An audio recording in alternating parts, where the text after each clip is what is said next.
why you wouldn't survive a single night in a medieval castle. The sun was setting, painting the sky with shades of orange and purple. The stone walls of the castle, thick and imposing, seemed to absorb the last rays of light, turning a dark gray. You, an innocent modern guest, had just crossed the drawbridge and, after a long journey, felt the weariness of the day. Your adventure in a medieval castle seemed to be just beginning, but the reality was far less glamorous than the movies made it out to be. The first thing you would notice was the smell, an overwhelming and persistent mixture of wood smoke, sweat, animals, mold, and yes, sewage odors. Castles, no matter how grand, did not have sanitation systems as we know them. Toilets were in fact small rooms with a hole in the floor that led to a cesspit, or more often, a moat at the base of the castle. The air inside was heavy and stale, difficult to ignore. As you were guided to your room, you would observe the uneven stone floor. There was no carpet, and any attempt to walk silently would be frustrated by the sound of your footsteps and the echo that the architecture created.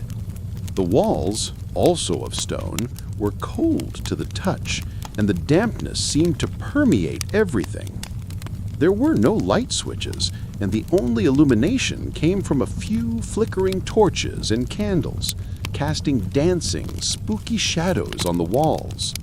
The smell of wax and burning animal fat was added to the mixture of aromas of the place. In your room, the bed seemed like a point of refuge. However, it was different from what you were used to. The wooden frame, often carved, was high to avoid the cold drafts that crept along the floor. The mattress was a fabric bag, usually of linen, filled with straw or feathers, which shifted with every movement. The sound of dry straw rustling each time you moved would be the first sound to lull you to sleep. And the fleas, the fleas. No matter how clean a castle could be, insects were a constant presence. The beds, made of natural and warm materials, were a paradise for them. The itching would begin subtly, but would soon become an irritation impossible to ignore. Security was a continuous concern. The windows, small and often without glass, had only a wooden shutter to protect from the wind and rain. This, and the absence of locks as we know them, would leave the door only propped by a simple latch, creating a feeling of vulnerability. And the cold. The lack of central heating meant that the warmth of a fireplace in the great hall did not reach your room. The temperature would drop as the night progressed, and you would huddle under the few heavy woolen blankets, which were barely enough for the penetrating cold. The silence was not interrupted by cars or planes, but by organic sounds, the wind howling in the chimney, the distant sound of an animal from the stable, perhaps the creaking of a door in the great hall. Any of these sounds could be scary in the total darkness, without the familiarity of the modern world. And so, as you toss and turn on your straw bed, with your skin itching and the cold seeping into your bones, the reality of the medieval castle sets in. The adventure has turned into a struggle against discomfort and uncertainty. You close your eyes, but sleep seems distant, a promise that the body, accustomed to modern comfort, cannot fulfill. The night was just beginning. Why you wouldn't survive a single night in a medieval castle. The darkness of the night deepened, and you, lying on your straw bed, felt increasingly restless. The attempt to sleep had been thwarted by the cold and the itching, and there was also the sound. The castle, which during the day seemed like a silent stone monument, now echoed with an orchestra of unknown and unsettling noises. Rats, an ever-present feature in any medieval structure, began their nocturnal activity. You could hear them scratching at the walls, scurrying in the spaces between the stones, and perhaps even in the roof eaves. The sounds were constant, small whispers and squeaks that, in the stillness of the night, seemed amplified. With each noise, your body tensed, the fear that one of them might climb onto the bed, mixing with the already present discomfort. The wind, now blowing harder, found its way through the cracks of the windows and doors. It howled, a long and ghostly wail that spread through the empty corridors. Each gust brought with it the smell of dampness and earth from outside, reminding you that you were isolated, surrounded by a moat and impenetrable walls. And the safety? The door to your room, secured only with a simple latch, felt like an illusory protection. The idea that someone could easily open the door, or that an intruder might have hidden in the castle, was a source of anxiety. You tried to rationalize, reminding yourself that castles were fortresses designed for defense, but the lack of control over your surroundings, the total darkness, and the absence of any form of communication with the outside world were overwhelming. There was no phone to call the front desk, no light to turn on and dispel the shadows. Your bladder, which does not stop working just because you are in the Middle Ages, began to signal its needs. The thought of having to get up and venture into the darkness to use the latrine was terrifying. There were no night lights, and you would have to feel your way, relying only on your hands to guide you through the uneven stairs and corridors. The vision of ghosts or hauntings, fueled by childhood stories, mixed with the reality of the sounds and shadows, turning the simple need to use the toilet into an epic and frightening journey. And the latrine itself, with its hole in the floor, would be an unpleasant experience, with the smell and the risk of falling into the moat being a very real concern. Time seemed to pass slowly. You lie on your back, counting your heartbeats, listening to every sound in the castle. The creak of a distant floorboard, the sound of a horse in the stable, the sound of something you cannot identify. Your mind, accustomed to the tranquility of modern life, enters a state of alert. Your senses, sharpened by the perceived threat, try to identify every noise, every shadow. Your body tenses and your muscles ache. Insomnia sets in, and you realize that the night will be long and uncomfortable. The dampness and cold persisted, and with each hour the temperature seemed to drop a little more. The heavy woolen blankets were the only barrier between you and the biting cold, but they were heavy and rough, irritating your skin, already sensitive from insect bites. You turn over, trying to find a comfortable position, but the straw mattress, hard and uneven, does not cooperate. The darkness was total. There was no light from a street, a neighbor, or a full moon. The only light came from a small crack in the window, revealing the dark outline of the clouds passing across the sky. And this total darkness, this absence of light, was oppressive. It erased the notion of space and time, leaving you in a limbo of uncertainty. Sleep, that luxury of modern life, seemed impossible. Your mind, overloaded with sensory stimuli and anxiety, could not relax. The itching, the cold, the smell, and the sounds combined in an assault on your senses, making any attempt at rest a futility. And so, lying there, with your eyes wide open, you get lost in the soundscape of the castle. Every sound is a mystery, every shadow a threat.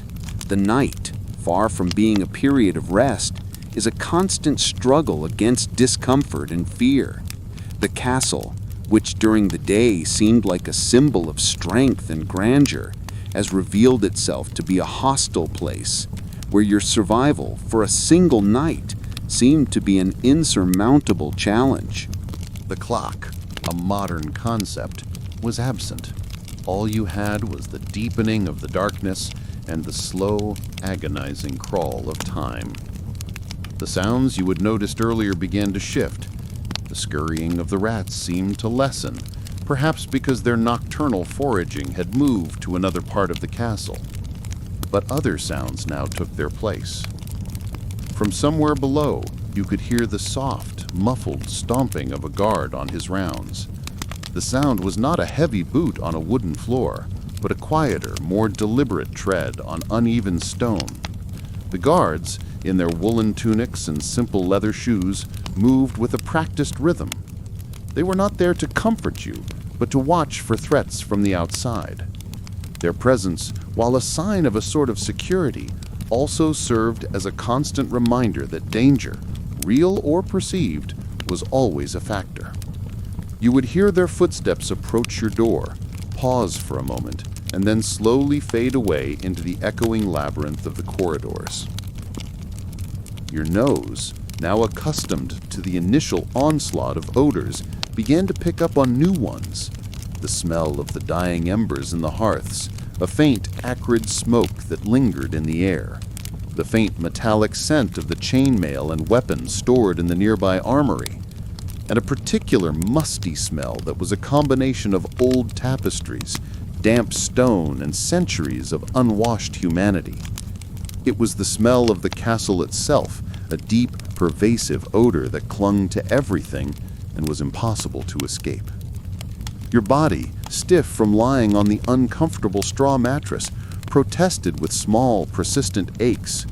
Your neck was crooked, your back felt a constant dull pressure from the hard surface, and your legs, tangled in the rough woolen blankets, felt numb. Turning over was a major operation, a clumsy rustle of straw and heavy fabric that would awaken you even more. You'd try to find a new position, hoping for relief, only to discover that every position was equally uncomfortable. The promised refuge of sleep seemed further away than ever. The small, insignificant details of your predicament began to take on immense importance.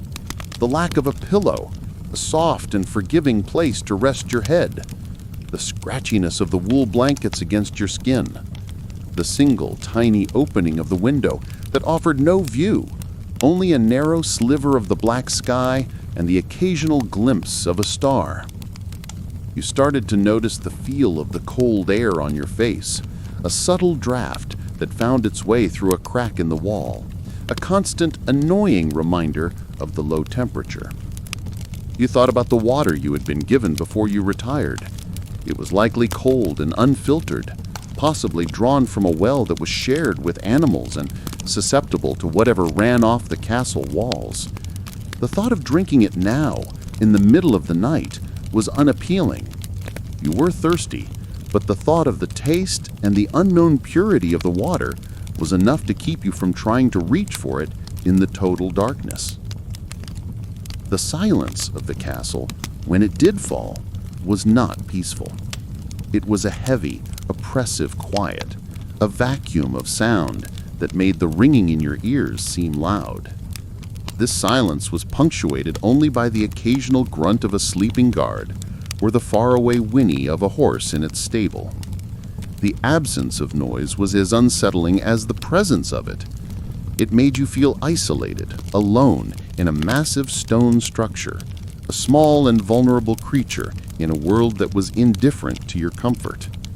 And so you lay there, a modern mind trapped in a medieval body, enduring the sensory and physical assault of the castle.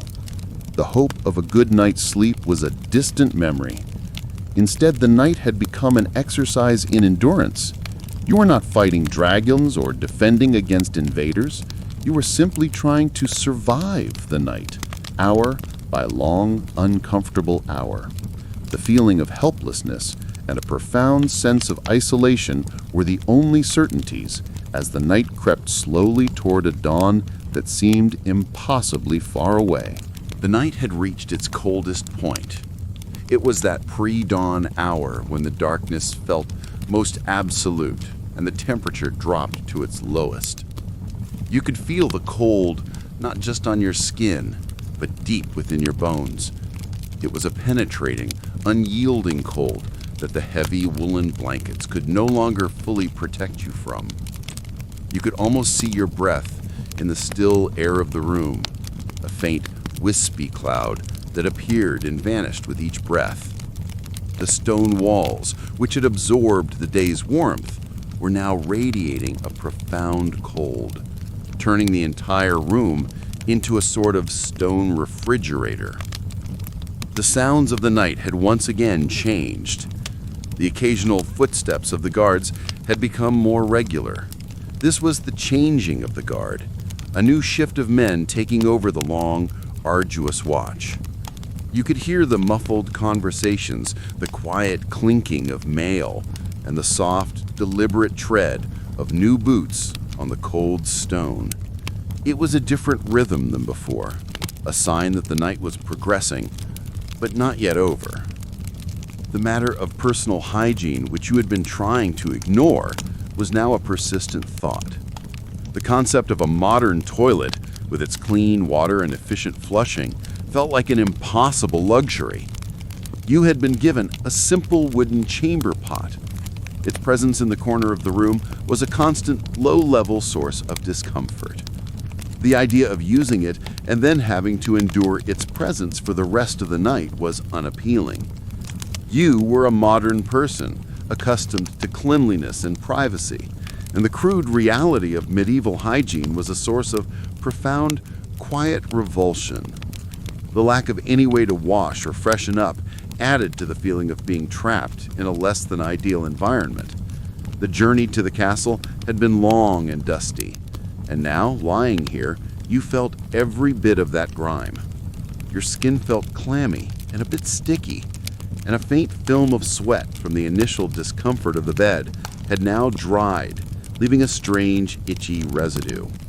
The fleas were still there, but it was now part of a larger, more general feeling of being dirty and unkempt.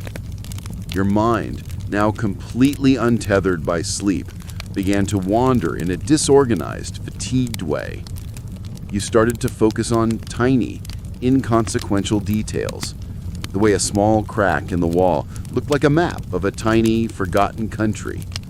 The way the rough threads of the blanket felt against your thumb. A texture that was both coarse and surprisingly intricate. You'd count the faint sounds you could hear, trying to categorize them. A drip of water from somewhere high up. The rustle of a mouse that was somehow quieter than before. A distant single clang that you couldn't identify. The sheer loneliness was an unexpected pressure. Surrounded by a massive castle and its inhabitants, you were profoundly alone. There was no one to talk to, no way to signal for help, no friendly voice to remind you that you were safe. The feeling was not one of being abandoned, but of being a single, insignificant point of consciousness within a vast and indifferent structure. The stone cold, the rough fabrics, the oppressive darkness, they were all reminders that this world was not built for your comfort, and that you were entirely on your own. You considered trying to get up and walk around, but the thought of navigating the cold, dark corridors with their uneven stone floors and hidden steps was too daunting. A simple misstep could lead to a sprained ankle or a nasty fall. It was safer, if not more comfortable, to remain in the confines of your bed. The choice was not between comfort and discomfort, but between one type of misery and another. And so you lay there, a modern guest in an ancient fortress, waiting. The cold seeped into your bones. The sounds of the castle, in their slow and steady progression, were a constant, unwanted companion. Your mind, tired and disoriented, was lost in a fog of small details and profound loneliness. The night, which had begun with a sense of adventure, had now become a quiet, physical, and psychological struggle for survival. You had not been attacked or confronted by an enemy. Your enemy was the environment itself, and it was winning. The night was drawing to its close. though it was still a considerable distance from what we would consider a reasonable waking hour. The total darkness had begun to soften, a subtle and almost imperceptible shift from absolute black to a very, very deep gray. This was not the light of dawn, but the faintest hint of morning light, filtering through the tiny unglazed windows and the narrow slits in the castle walls. It was a miserable, unwelcoming light that did little to dispel the shadows, but instead made them more solid and imposing. The cold was at its peak. The air was a sharp, biting presence that stung your nostrils with every breath. You could feel a faint crust of moisture on the inside of the stone walls, a thin film of ice forming where the dampness had finally surrendered to the cold.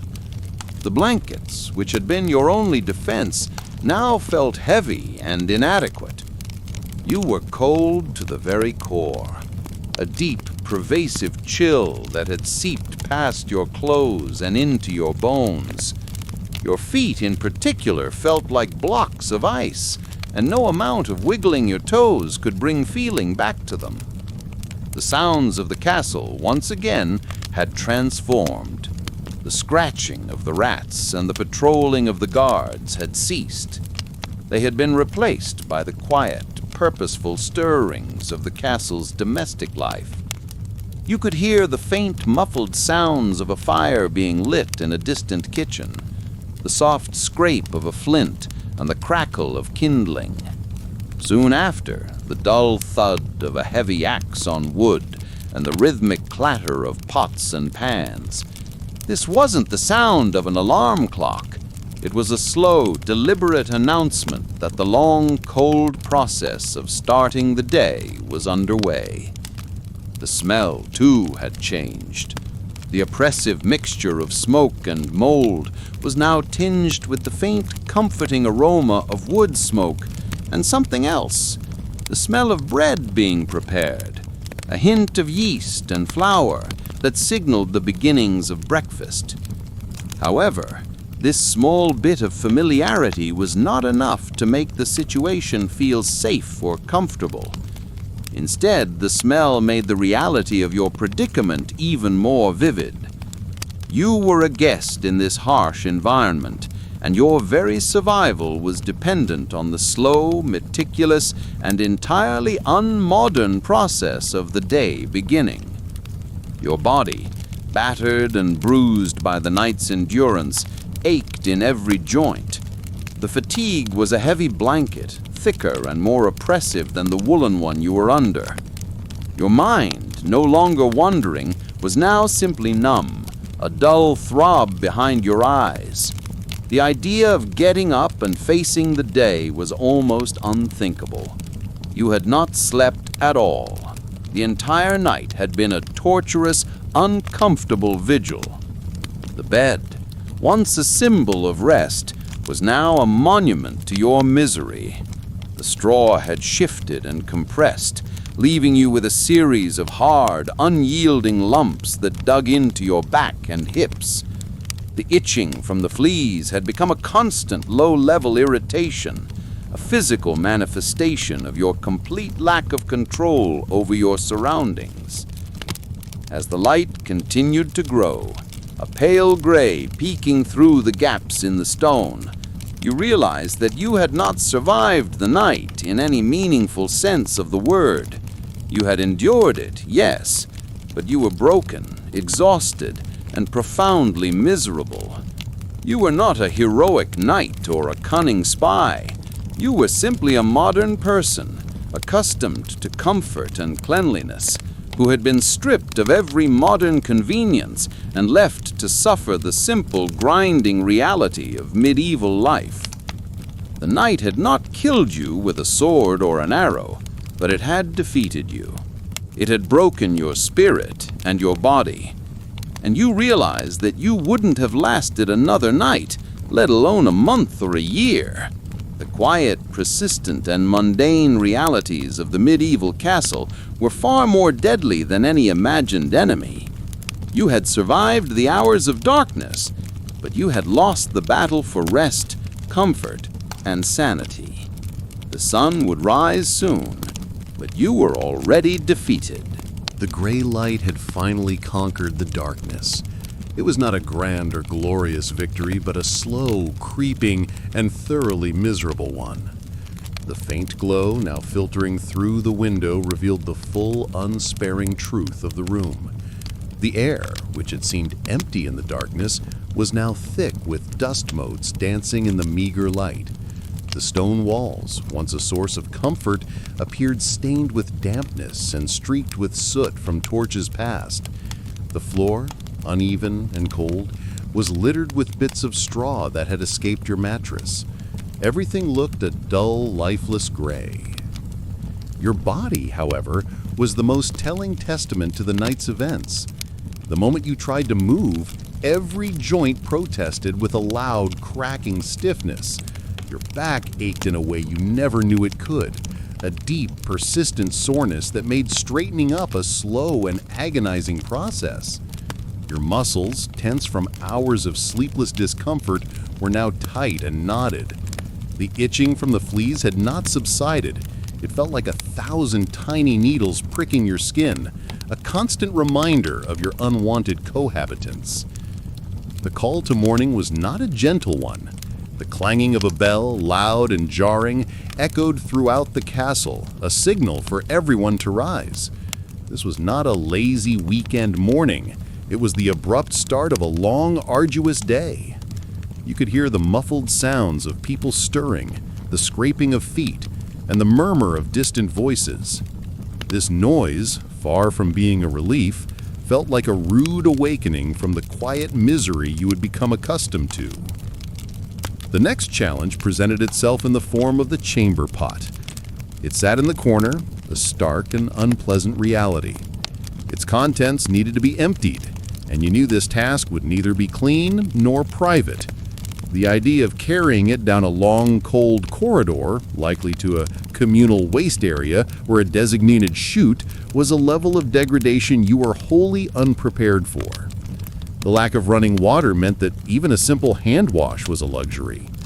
You would have to make do with a basin of cold, possibly murky water, which did little to remove the grime and the feeling of being fundamentally unclean. Breakfast, when you finally made your way to the Great Hall, was another disappointment. The hall was smoky and noisy, filled with the loud chatter of servants and the smell of wet wool and damp bodies. The morning meal was not a plate of eggs and toast, but a simple fare of coarse bread, possibly a piece of hard cheese, and a bowl of thin, lukewarm gruel. The food was bland, and the texture of the bread was tough.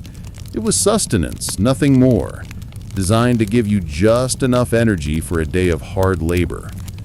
The drink was likely watered-down ale or mead, since the water was often unsafe to drink. It had a strange bitter taste that you were not used to. As you sat there, eating your simple meal, you looked at the other people around you. They were all tired, their faces showing the marks of a lifetime of hard work and discomfort. They were used to this life. They had survived countless nights like the one you had just endured. But they weren't thriving. They were simply living. Their bodies and minds conditioned to a level of hardship that would be unthinkable in your world. The night had not killed you with a dramatic act of violence, but it had broken you in 100 small, mundane ways. It had taught you that survival was not about strength, but about endurance.